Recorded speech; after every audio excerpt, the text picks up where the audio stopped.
warahmatullahi wabarakatuh. Waalaikumsalam warahmatullahi wabarakatuh. Assalatu wassalamu ala asrafil anbiya'i wal mursalin wa ala alihi wa sahbihi ajma'in, amma ba'du. Alhamdulillahilladzi bi ni'matihi tatimmu shalihat. Segala puji bagi Allah yang dengan nikmatnya kebaikan-kebaikan menjadi sempurna. Salawat serta salam semoga tercurah kepada Rasulullah Sallallahu Alaihi Wasallam, sang guru teladan bagi seluruh umat manusia. Hari ini saya akan menyampaikan ceramah yang berjudul Fadilah Menuntut Ilmu di Bulan Ramadan. Teman-teman yang dirahmati Allah, bulan Ramadan sering kita sebut sebagai syahrul ibadah atau bulan ibadah. Namun, perlu kita garis bawahi bahwa ibadah yang paling utama setelah hal-hal fardu adalah menuntut ilmu. Jika kita menuntut ilmu di bulan puasa, maka kita sedang menggabungkan dua cahaya, yaitu cahaya ilmu dan cahaya Ramadan. Berikut adalah 3 fadilah atau keutamaan besar menuntut ilmu di bulan puasa. 1. Pahala yang berlipat ganda dalam keadaan puasa. Kita tahu bahwa di bulan Ramadan, setiap amal kebaikan dilipat gandakan pahalanya. Rasulullah Shallallahu Alaihi Wasallam bersabda, barang siapa yang menempuh jalan untuk mencari ilmu, maka Allah akan memudahkan baginya jalan menuju surga. Hadis riwayat. Bayangkan, jika di bulan biasa saja menuntut ilmu adalah jalan pintas ke surga, maka di bulan puasa, setiap langkah kaki kita menuju majelis ilmu, setiap bab yang kita baca, dan setiap rumus yang kita pecahkan bernilai pahala jihad di jalan Allah. 2. Menjaga kualitas puasa dari perbuatan sia-sia. Salah satu tantangan terbesar saat berpuasa adalah godaan untuk melakukan hal-hal yang tidak bermanfaat, seperti terlalu banyak tidur atau sekedar bermain ponsel untuk membunuh waktu menunggu buka puasa. Menuntut ilmu adalah benteng terbaik. Dengan belajar, pikiran kita terfokus pada hal positif. Tidak kita terjaga dari kita karena sedang sibuk berdiskusi atau membaca. Ilmu menjadikan puasa kita bukan sekedar menahan lapar, tapi puasa yang berkualitas tinggi. 3. Ilmu adalah syarat diterimanya amal. Puasa tanpa ilmu hanya menghasilkan lapar dan haus. Salat tanpa ilmu bisa jadi tidak sah. Maka fadilah menuntut ilmu di bulan ini adalah sebagai penyempurna ibadah. Imam Syafi'i pernah berkata bahwa menuntut ilmu lebih utama daripada sholat sunnah. Mengapa? Karena dengan ilmu kita tahu bagaimana cara mencintai Allah dengan benar, bagaimana cara ikhlas, dan bagaimana cara meraih takwa yang sesungguhnya. Jadi teman-teman, jangan jadikan lemesnya fisik karena puasa sebagai alasan untuk memanjakan kemalasan. Justru di saat perut kosong, biasanya hati lebih lembut dan pikiran lebih mudah menyerap hakikat kebenaran. Mari kita jadikan meja belajar kita, buku-buku kita, dan majelis-majelis ilmu kita sebagai saksi di hadapan Allah bahwa di Ramadan tahun ini kita tidak hanya lulus menahan lapar, tapi juga naik kelas dalam sikap kecerdasan dan ketaatan.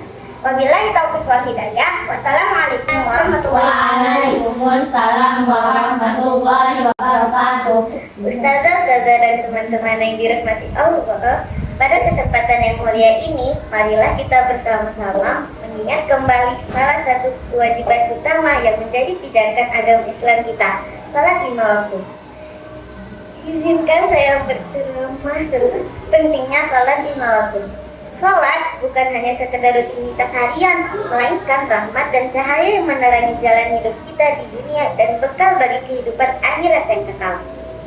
Salat adalah salah satu dari 5 rukun Islam dan telah menjadi perintah yang jelas dari Allah Subhanahu wa Ta'ala, serta dicontohkan langsung oleh Rasulullah Sallallahu Alaihi Wasallam. Dalam Al-Quran Surah An-Nisa ayat 103, Allah berfirman, sesungguhnya salat itu telah diwajibkan kepada orang-orang mukmin pada waktu-waktu yang telah ditentukan. Ini menunjukkan bahwa salat bukan pilihan, melainkan kewajiban yang harus dipenuhi dengan penuh kesadaran. Rasulullah Shallallahu Alaihi Wasallam juga bersabda, salat adalah tiang agama. Barang siapa yang menjaga salat, maka dia menjaga agama. Dan barang siapa yang mengabaikannya, maka dia merusak agama. Dengan demikian, salat menjadi fondasi yang menjaga kekuatan dan keutuhan keyakinan kita. Salat 5 waktu memberikan manfaat yang meliputi berbagai aspek kehidupan kita. 1. Koneksi langsung dengan Allah Subhanahu wa Ta'ala. Setiap kali kita berangkat sholat, kita sedang melakukan pertemuan pribadi dengan Pencipta. Di saat kita sujud, kita berada pada posisi paling rendah di hadapannya. Namun juga pada kedudukan paling mulia karena dekat dengan Rasulullah. 2.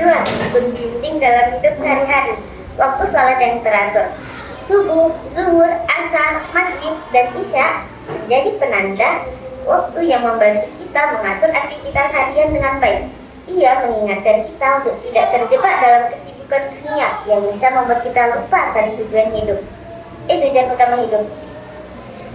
3. Pembersih hati dan jiwa. Salat membersihkan hati dari dosa-dosa kecil dan mencegah kita dari perbuatan yang tidak baik. Setiap kali kita berdiri di hadapan Allah, kita menjadi lebih sadar akan perilaku kita dan termotivasi untuk menjadi pribadi yang lebih baik. 4. Kekuatan untuk menghadapi tantangan. Ketika kita menghadapi kesulitan dan beban hidup, sholat menjadi tempat kita mencari ketenangan dan kekuatan. Doa yang kita panjatkan saat sholat adalah sarana kita berkomunikasi dengan Allah dan memohon pertolongan serta petunjuknya. 5. Pengikat umat Islam. Sholat berjamaah di masjid mempererat tali silaturahmi antar sesama muslim. Kita berdiri berdampingan tanpa memandang perbedaan status sosial, kulit warna, atau suku bangsa, menunjukkan bahwa kita adalah satu umat yang bersatu di bawah naungan agama.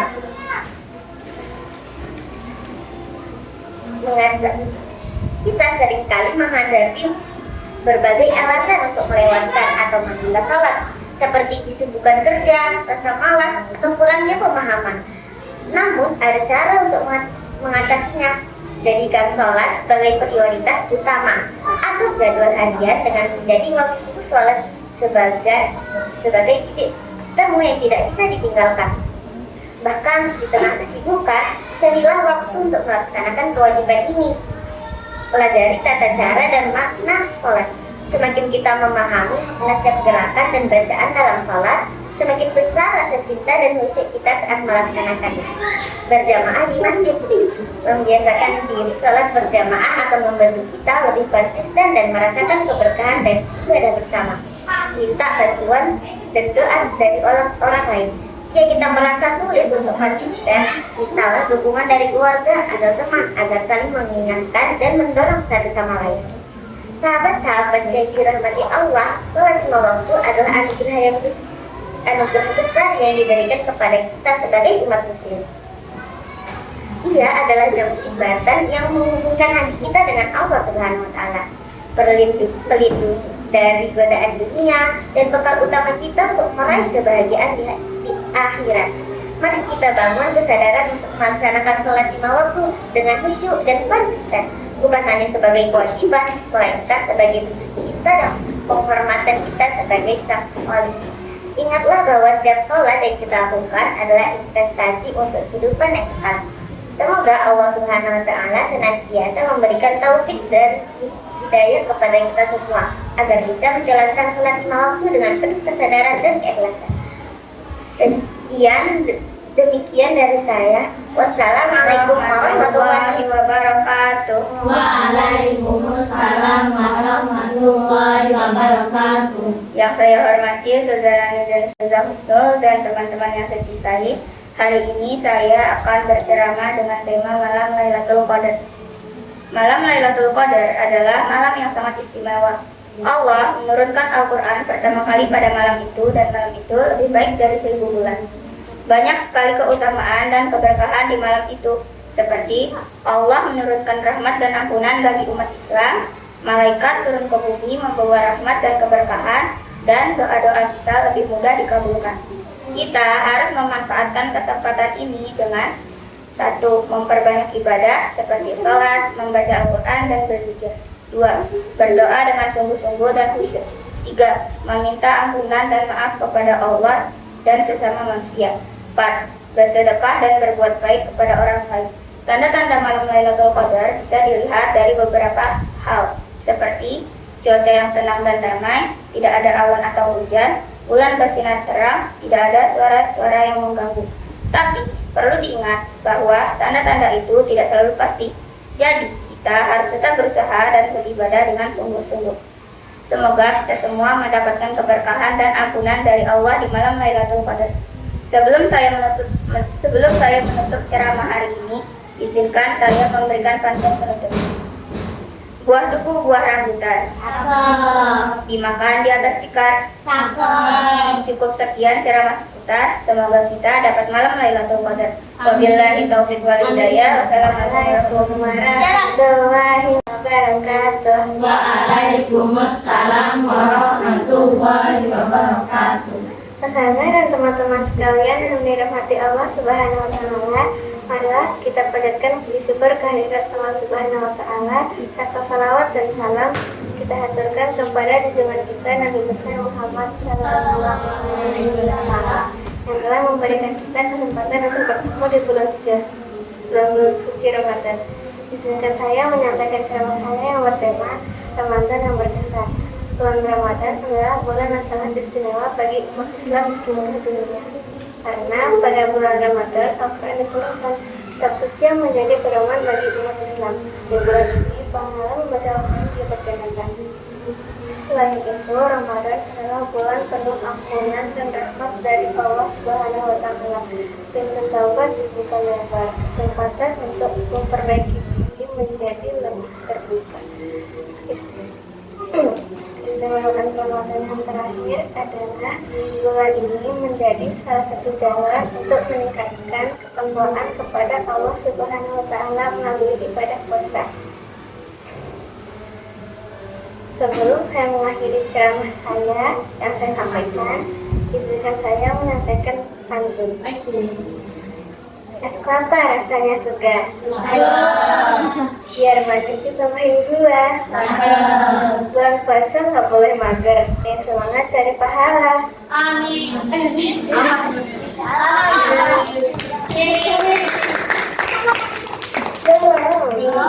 Sekian ceramah tentang Ramadan yang saya sampaikan. Semoga kita dapat menjalani bulan Ramadan dengan penuh semangat. Wassalamualaikum warahmatullahi wabarakatuh.